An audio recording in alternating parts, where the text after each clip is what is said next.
You're listening to the Coop Homeschool Podcast. This is your podcast for community, humility, and joyful fun in homeschooling.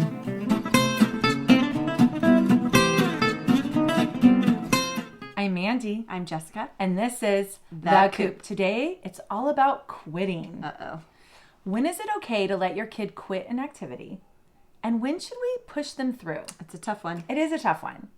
So in this episode, we are going to discuss the research with quitting, reasons for quitting, assessing the pros and cons of quitting, 5 ways to handle the situation, and ideas for approaching a new activity or a potential interest. Awesome. I know.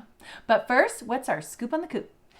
I discovered an old love that I had from my childhood of making bead bracelets on a loom. Oh.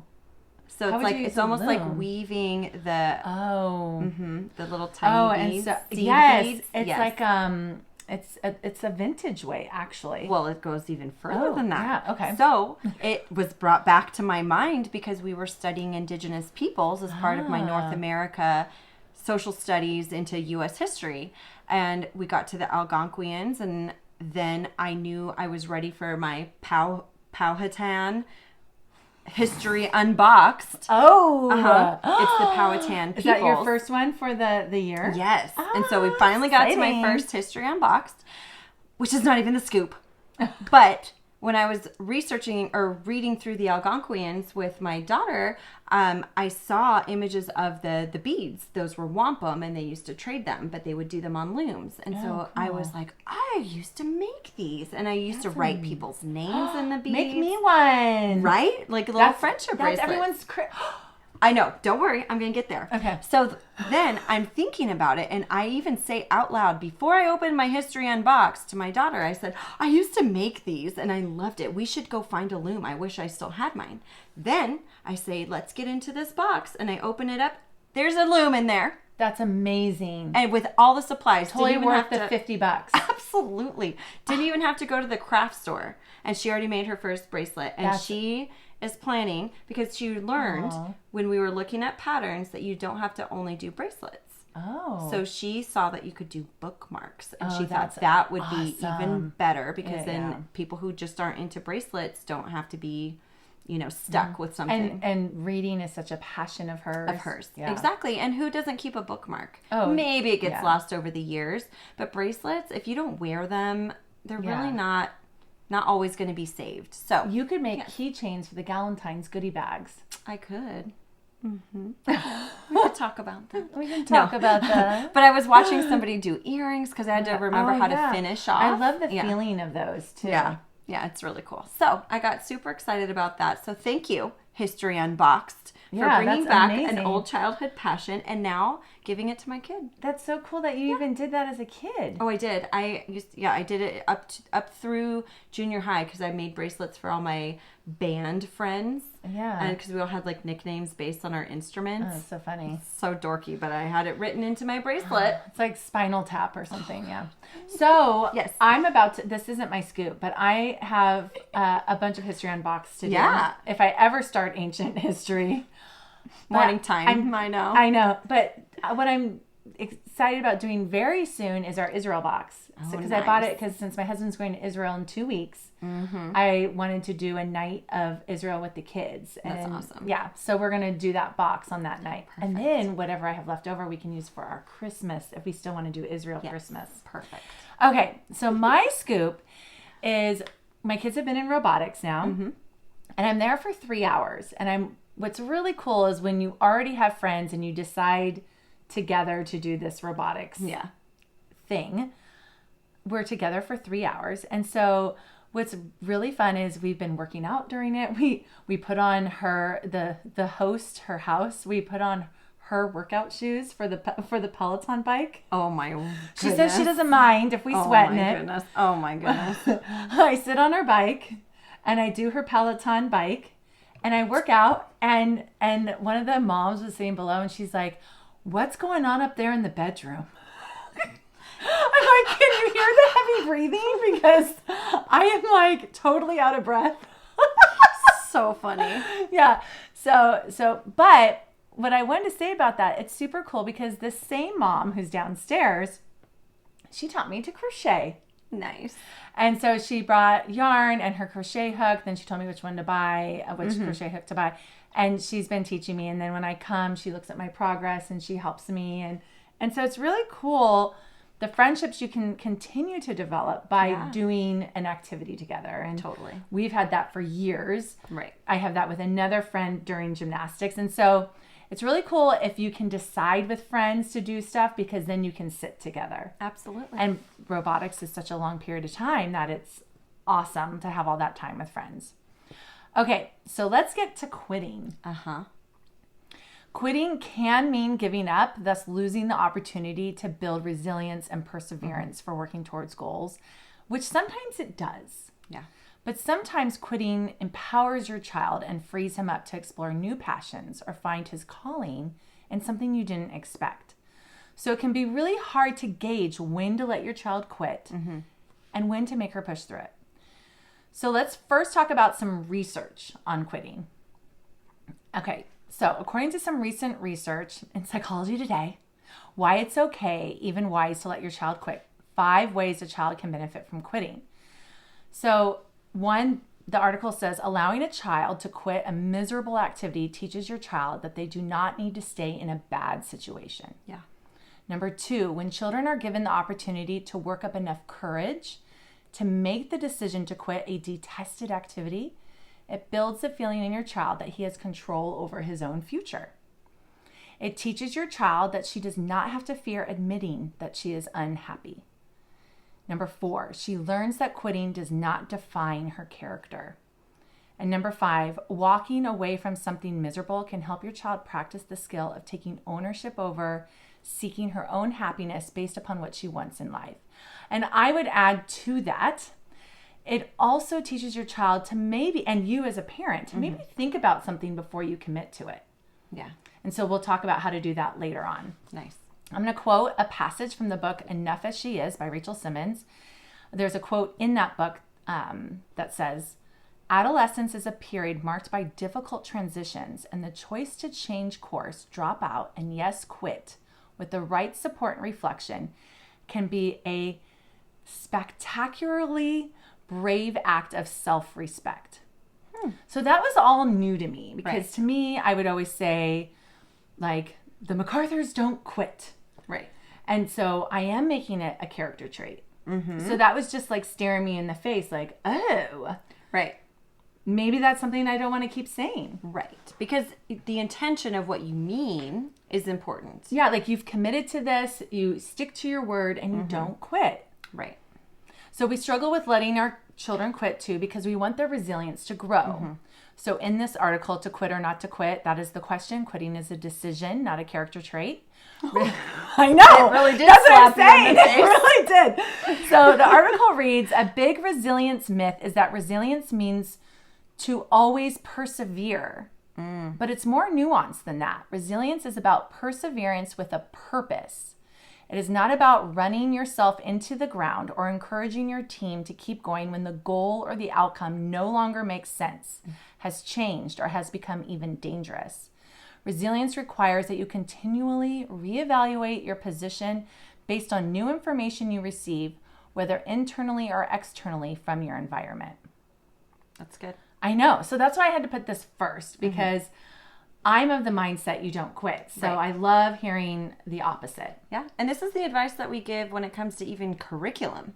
Yes. You know, take it as a season. If it's not working, reevaluate. If it's not fitting your needs or whatever, then leave it behind. Right. You know, and so we need to remember that quitting an activity just because it uses that word is not all that different. Yeah. It doesn't actually mean giving up. Right. Yeah. So now there's plenty of reasons why you should not let your child quit. So I've linked the article here, and this shares many of these reasons with regards to teens.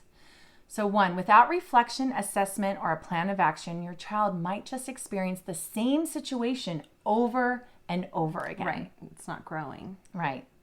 Number 2, many times in quitting, there are unanticipated costs. So what would be some of those costs, you think? Friendships. Yeah. You quit something, you lose your friends. That's the huge one. I mean, that's the reason I didn't quit swimming when it was hard. Right. Wasn't because I was committed to the sport. It was, no, that was my friend group. Right. Who am I going to hang out with? Yeah. And that's the routine I have. That's what I'm used to. And I'm still going to have to do something else in its place. Right. So I might as well do something I'm good at, where all my friends are at. Right. And where we have a blast a lot of the time. Right. So, yeah. Number 3, quitting can cause regret.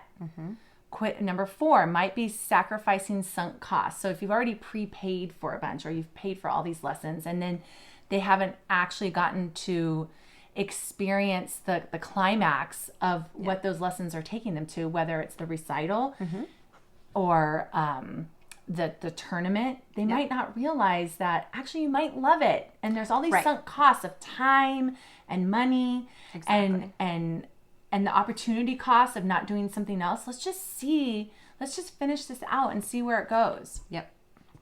Also, you don't want to start a pattern of quitting. I even think about that when I work out, right? 3 minutes till the end, I'm like, well, they're going to start warm down on the Peloton bike at 1 minute left.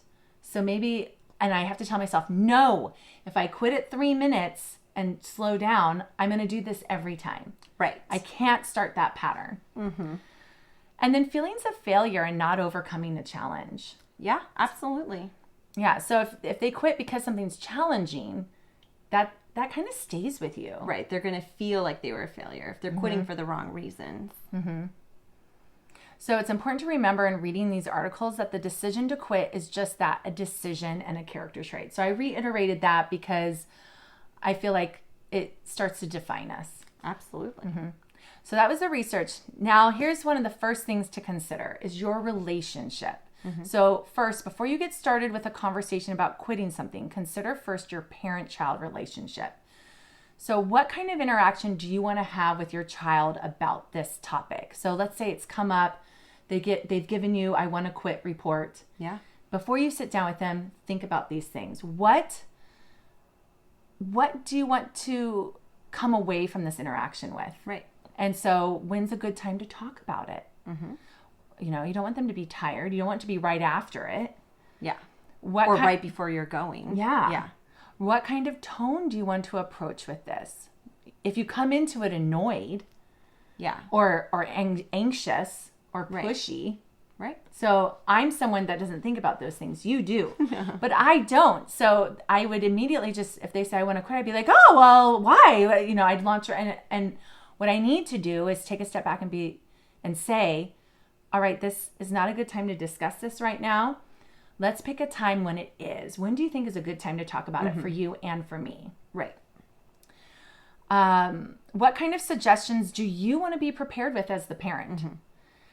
Consider what you are prepared to do. Are you prepared to let them quit?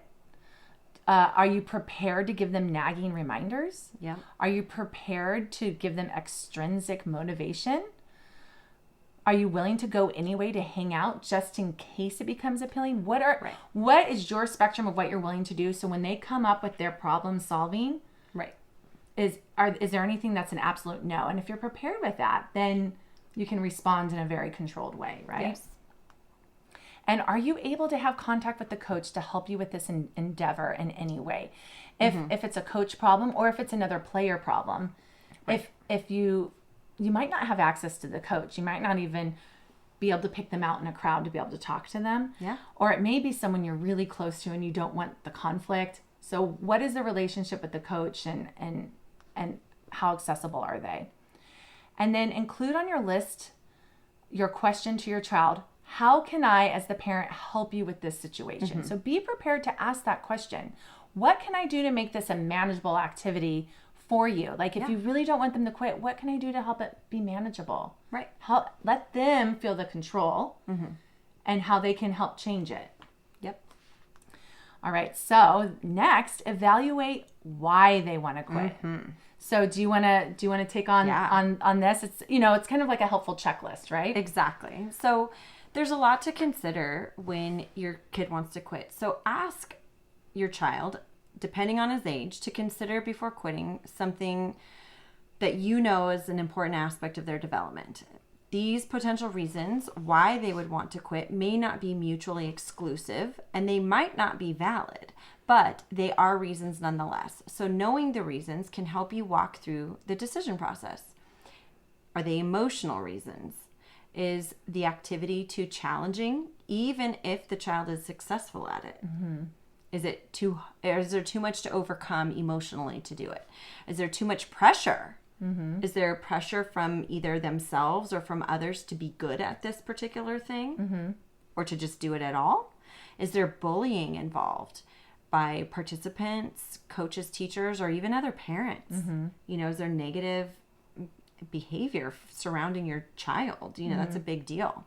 Or what about feelings of failure? Do they feel embarrassed by their abilities? Yeah, or they're a perfectionist and they just can't get over that. So now they emotionally can't handle that and they just want to quit. Exactly. And then there's the bored and uninterested. So the activity wasn't what they thought it would be. And that's a big one, because it's hard to blame your kids when it's that. Like, I thought in dance class I'd get to do whatever I wanted and twirl around in my tutu. Yeah. Or this is what we've been doing, and now that I've aged up or leveled up, there's no butterflies and teddy bears anymore. Right. Why am I even here? Yeah. Because that's what happened to us. Like, Absolutely. I thought my daughter loved ballet, and then when she was no longer in your class, it was like, oh no. I liked ballet playtime or whatever it is. I liked this connection to it, but I realized that it's not the actual ballet. Right. It's the way it was done. And so that's a big thing, is consider if it's just not what your child was expecting. How would they know if they don't try it? Right. The way the activity is learned or practiced is different than expected, and your child does not find meaning in the majority of the practice activity. It's not worth the final result. Yeah, it's not worth the recital because they literally can't put up with being there. Yeah, exactly. Missing out. Your child may love the activity, but it's the opportunity cost. It means time away from a family or parent and would rather be with them.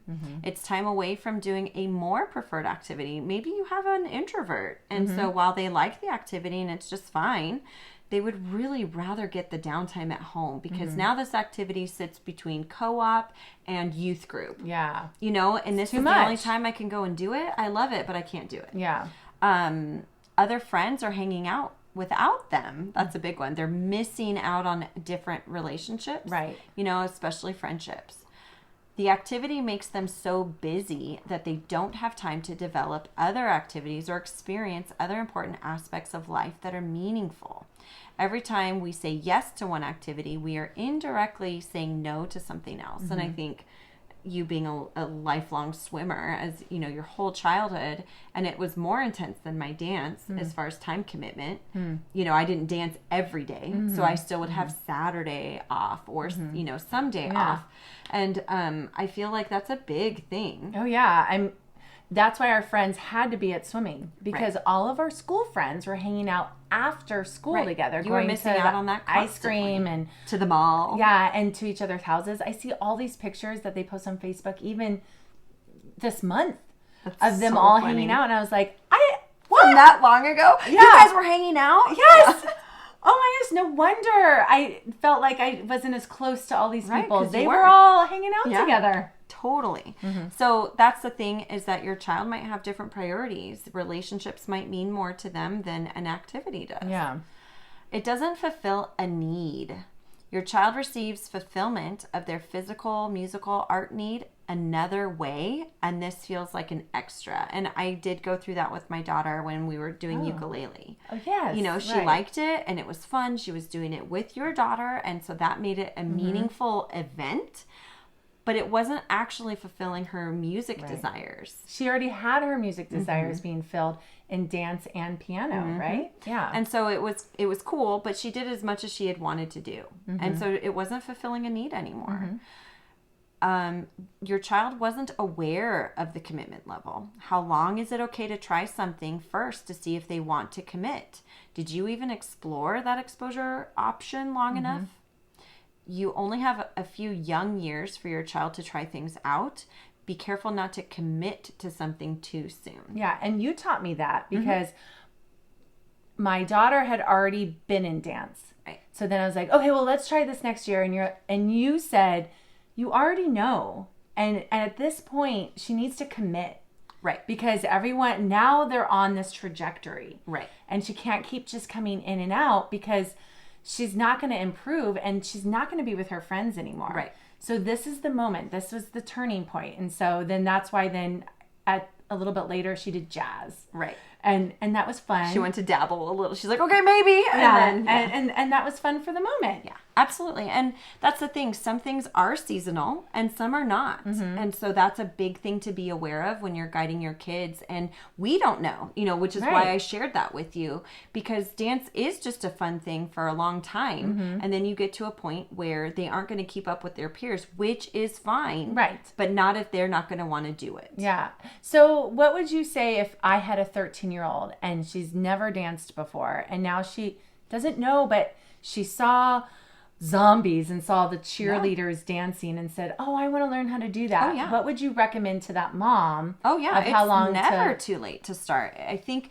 the important thing for that child to know is that most of the kids who are at the studios are going to be ahead of her at her age. Yeah. But there's usually adult classes or teen classes that are designed for them to be beginner levels. And then they could come for what, like a month to see?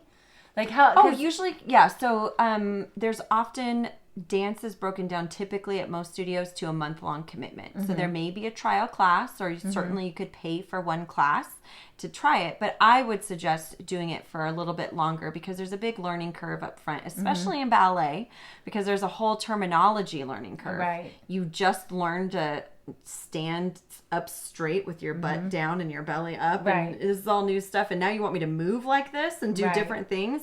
So there's a big learning curve on the front end, and so I think it's important to give it enough of a try before giving up. But at the same point, a 13-year-old probably knows pretty quickly if it's worth her time. And so I would say, I think if they're driven enough, I mean, Misty Copeland, who's a renowned ballerina, she started a little bit later. Maybe not quite 13. She was a little bit younger. And then she had some natural gifting, which isn't always the case for late starters, but sometimes it is. And you may or may not become a professional, but maybe you can start at 13 and get in the right place and get to where you want to be to become a cheerleader for your high school team. And for swimming, for example, if they love the water, in order to be part of a team, they have to know all 4 strokes. So if they enjoyed learning all 4 strokes, then that's your clue to expose to more, to do a summer league, a small commitment. And then it becomes a year-round commitment. So you want to be careful not to commit to something too soon. And now it's the quitting. Now you're into the quitting, right? Right. And I see what you were asking me too. The exposure for dance long enough to get through a performance. So dance is a performing art. And so for me, if you want to do it, it's usually because you've seen it somewhere. And so to get through your own performance would be, to me, a full exposure to dance. But if you're doing dance because you want to be on a cheer team, that's a different purpose and goal. But if you're trying to expose your child to dance, encouraging them to go through an entire season and performance on stage would be a true exposure. Right. Yes, you want them to like the class, but at the same time, maybe performing is going to make them realize that the class is worth the hard work. Yeah, so that's rough because if the recital's in June, let's say, and you start in September, they have to be a very mature child to say, I'm willing, because I don't think my kids know what 9 months means. No, yeah. So then maybe there's a different kind of dance studio that has, every month or every 2 months they do a little tiny performance and you can see if they like it. And there's other ways to dabble in that. It's not the same taking them to a performance, but maybe seeing some type of dance performance might give them a taste of what it might be like if they were up there. Yeah. And so that might excite them enough to keep going and say, now, why don't we go and do it until you have your turn on stage and then we'll see. Yeah. But if they're miserable, they're miserable. Yeah. And for swimming, you can sign up for your first meet within a week. Yeah. And so you could have you could really see early on. And then when you reach a certain age, you do go every day. Right. And then at that point, I was just telling a friend, try going every day when it becomes that. If your child still wants to do it, try going every day for a month. Yep. See if your family. Well, we'll talk about that. Yeah. Okay. So then there's Be careful not to make arbitrary commitment levels. Just because some seasons or courses span a semester or a year doesn't mean that trying something out means they have to commit for a season or a semester or a year. Mm-hmm. And then there's busy days. Would a different day be a better fit? Maybe the child isn't into this particular activity because it's on a bad day. Is it shoved between a bunch of things they'd rather be doing? Would a different time be a better fit? Maybe they're a morning person. I mean, I remember my daughter didn't want to do volleyball for a while because we thought it started at 7, and she said, I'll get back so late. Right. And then when it started at 6, she said, I just read the wrong age group. Right. But that made a big difference for her. Yeah. Mm-hmm. Yeah. The location. Maybe a different place would be better for comfort or size.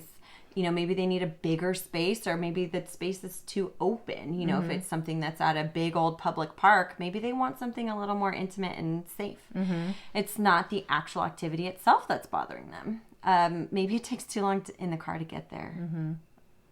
That's a long one, yeah. Location doesn't feel safe, or the child can't see the parent. So when they're separate from the parent, that's a big one. I deal with that a lot in the dance studio. They can see their parent, but even still they're shut in a room, the door's closed, you know. So that's definitely something. If they're not ready for that, then that activity might not be the right thing for them.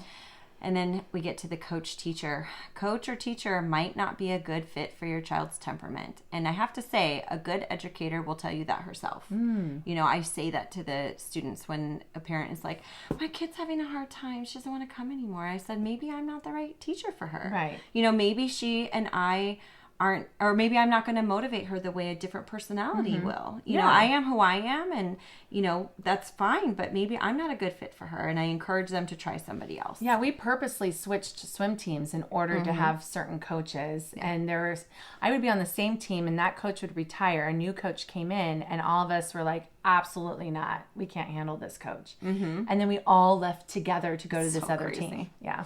Yep. If we truly believe in customizing for our homeschool, maybe there's a different teacher, coach, philosophy, or type that would make a difference. The teacher doesn't feel safe or show interest in your child, or isn't skilled at working with kids. And to me, that's a big reason to allow your child to quit for sure. And hopefully you're aware of that before you're asking, or you're finding out through them wanting to quit that that's a problem. And so that's a neat checklist to kind of go through and hone in on the reasons, and then you can better navigate, right? Absolutely. Okay, and then we assess the pros and cons as parents, right? Endurance. We want them to learn to muscle through something that's difficult. We talk about that all the time in just our homeschooling. Yep. Did they get a full exposure, like you were saying? It's not a full exposure of a performing art if you didn't perform. Exactly. Or if swimming, if you didn't compete, you don't even know. What's the point of swimming? Right. If you're not competing. That type of swimming. Right. Friendships. Did they develop the friendships and consider what that might look like for them to quit? So that I talked about that earlier. Yeah. I wouldn't want to quit because I'd lose my friends. They wouldn't have time for me outside of swimming. Right. It's not that they wouldn't want to stay friends, but there was no time. Right. Sacrifice. What will they sacrifice by quitting? Right. You know, what skills, what standings in their level, college opportunities, what will they sacrifice by staying? Yep.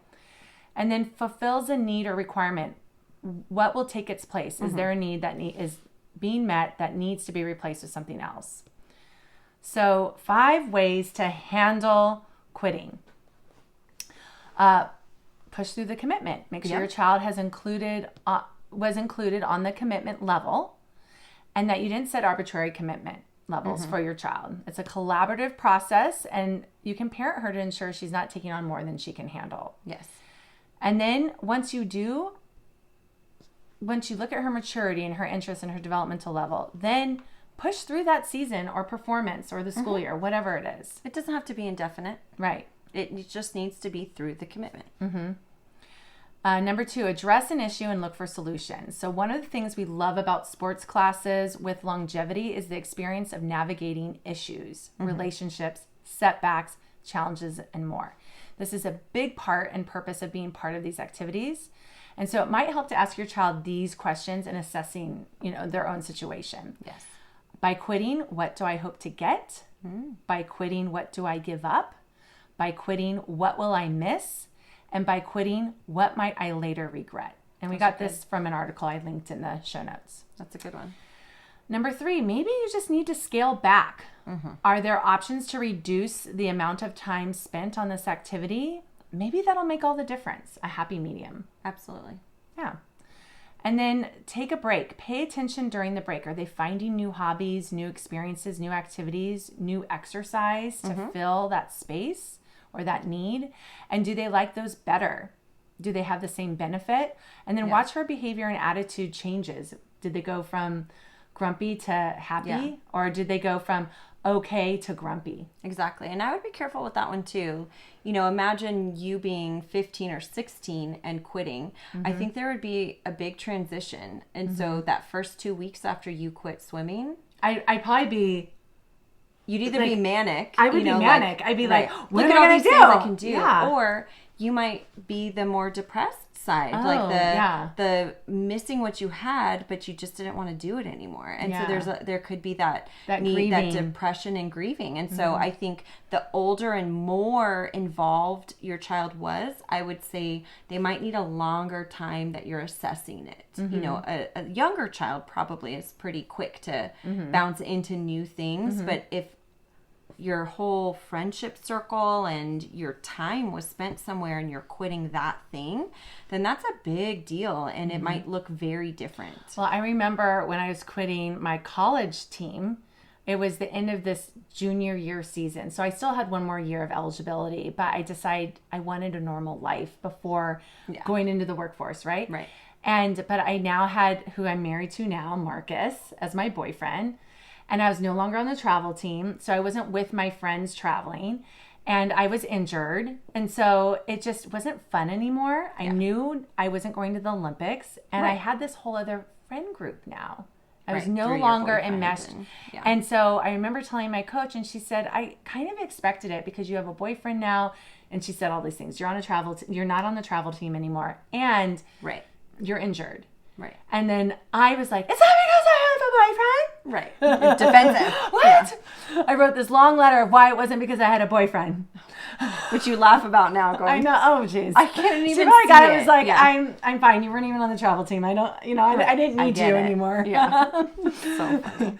So, and then the final reason or the final way to handle quitting that we're sharing here is quit it and release it. Yeah. So you can use this decision as an opportunity to quit well. Exactly. I love quitting things well. I love feeling good about the way I exit a situation. Yeah.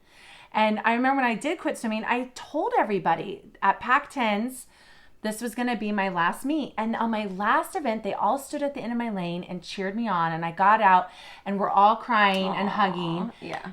And I felt like, yes, this is how I wanted to end my swimming career. You wanted to end it well. Yeah. Yeah. And so communicate. If appropriate, talk to the coach and teacher, manager, whoever, on the phone or in person. And whenever I would quit a team, I always had to tell the coach. I had to go in person and tell the coach. It's not kind to ghost. We talked about that in our friend episode. Yes. We need to stop ghosting people. Right. That's not an acceptable thing. Who's letting the people do that? Yeah. And communicate with your team members, without bringing them down, obviously. Sure. But with quitting in a way. Own your decision. Yes. It doesn't have to be a long-winded explanation, but take responsibility for the choice you made and say it. Yeah. Yeah. And then appreciation. When you quit, bring a thank you note or gift to the teacher. So when we were done at our music lessons, I was so glad that I think you thought to bring a thank you gift to the teacher and to the front desk. And then thankfully we did that because the teacher, even since he knew this was our last lesson, he gave our kids a gift. Right. It was precious. And that was the way that we could teach our kids.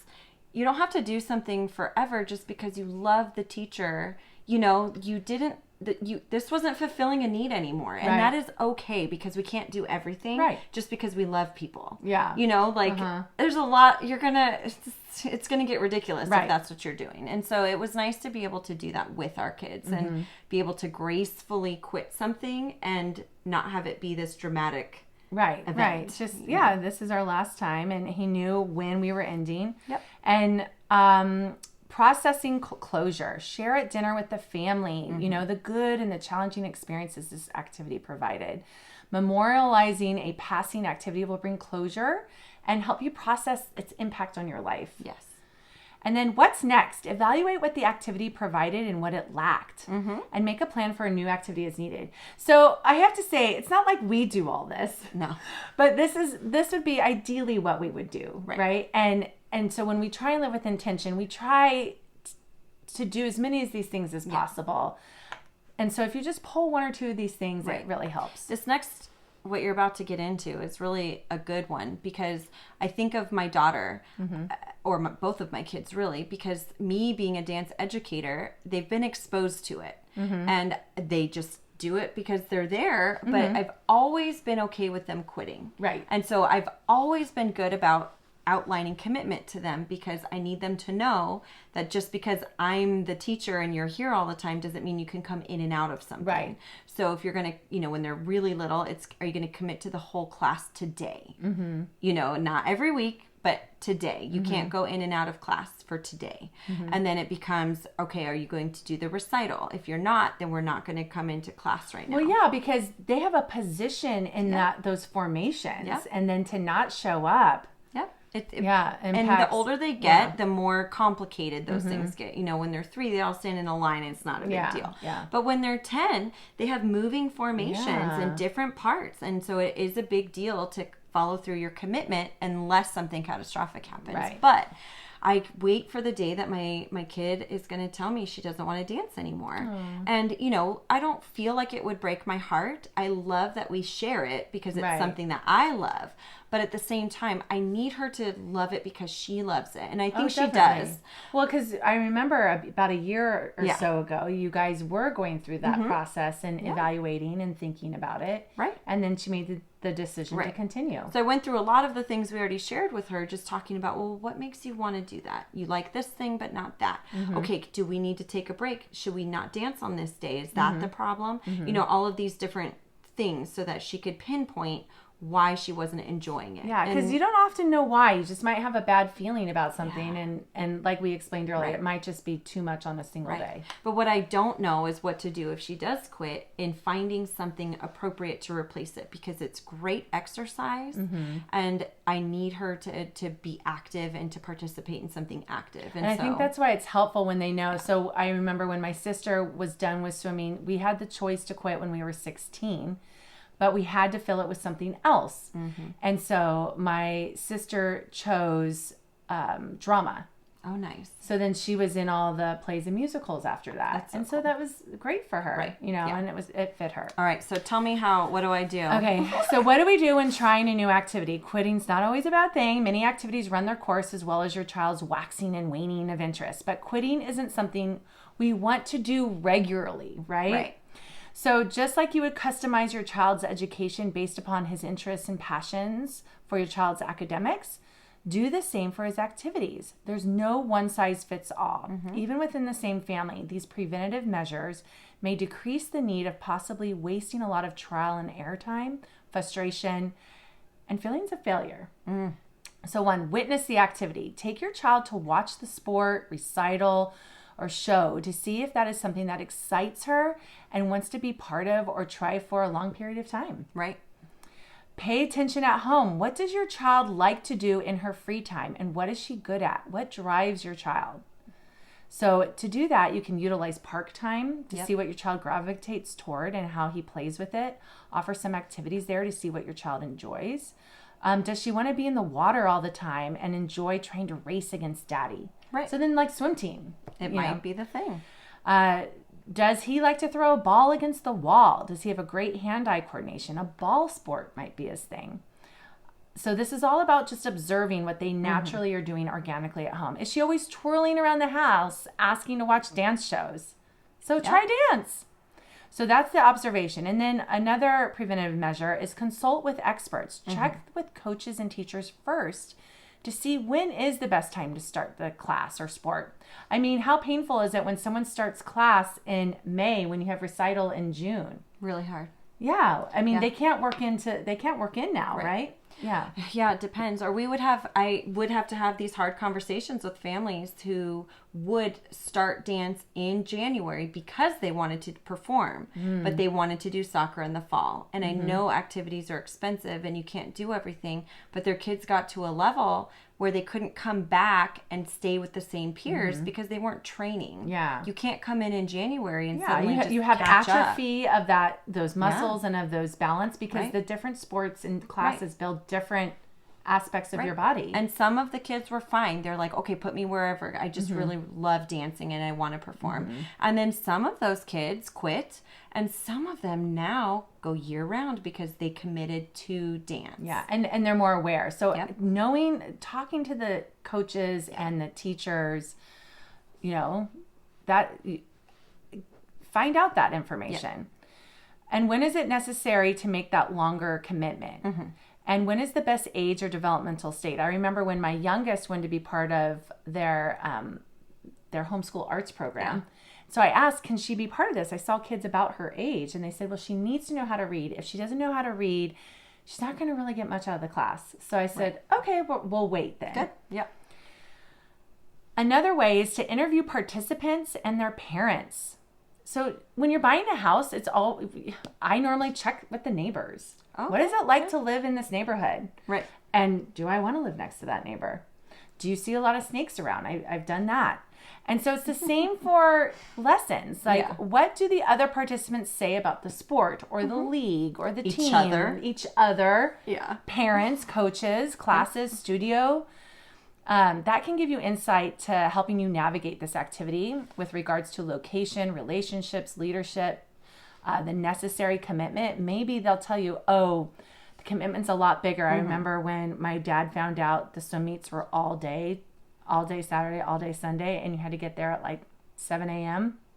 And we only swim for like 30 seconds, 4 times, but you're there till 4 p.m. And he was just like, my mom was just telling me this the other day, and he was just like, wait, we don't get to sleep in, and we're there all day? People have no clue. Right. Totally. And so I remember just even with recital for dance, hearing that we had to pay extra to be in the recital. And I was like, what? It's $60 to be in the recital? And people are like, oh, it's actually that's a really good price. You have no idea. Yeah, it's way more. And then, and we have to pay for our costume. Oh, and there's rehearsals. And you have to buy tickets to go. Oh, I have to buy. Oh, that was a big one. I have to buy tickets? I just talk you off the ledge on that one. I know. I couldn't believe it. But you don't know what you don't know. You don't know. Yeah. And so talking to the other parents early on and the coaches early on will help you. And then pay attention to body language and attitudes when you discuss with them. They might say one thing, but if they're totally turned off, turned away from you, this might not be a crowd that you want to be part of. No. Listen to both participants and parents to get a fuller picture, and then ask about team culture. There are some coaches that just want everybody to be the best, and so they pull from the all-star. And there's some coaches that are like, we're just going to have fun, and that could be very frustrating to your competitive child. Totally. So find out what that spectrum is and where you could fit. And then another way is to collaborate. Decide ahead of time together with your child how long a trial period will be. So get the information, share it, and then if there's a wiggle room, decide together. How about we give it this much? What do you think? Yeah. Or how much do you want to try? And then discuss and help your child make that bigger commitment if she really likes it.